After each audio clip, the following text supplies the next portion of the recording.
പങ്കുവയ്ക്കലിൻ്റെ സുവിശേഷമാണ് ഇന്ന് മത്തായി സുവിശേഷകൻ നമ്മളുമായി പങ്കുവയ്ക്കുന്നത്. മത്തായി പറയുന്നത് സമൃദ്ധിയിൽ നിന്നും കൊടുക്കുവാനല്ല, മറിച്ച് നിനക്കുള്ളത് നീ ദൈവത്തിൻ്റെ കരങ്ങളിലേക്ക് കൊടുക്കുക.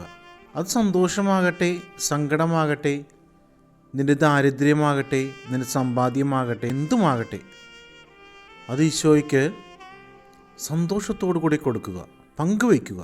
സമൃദ്ധിയിൽ നിന്നുമല്ല, നിനക്കുള്ളതിൽ നിന്നും പൂർണ്ണമായ മനസ്സോടുകൂടെ മറ്റുള്ളവരുമായി പങ്കുവയ്ക്കുക. അങ്ങനെ ചെയ്യുവാൻ നിനക്ക് മനസ്സുണ്ടാകുമ്പോൾ ഇരട്ടിയായി, അധികമായി, സമൃദ്ധിയായി ദൈവം നിനക്ക് നൽകും. നമുക്കും പങ്കുവയ്ക്കാം. ഉള്ളത് ദൈവത്തോട് ചേർന്ന് ഇല്ലാത്തവരുമായി പങ്കുവയ്ക്കാം.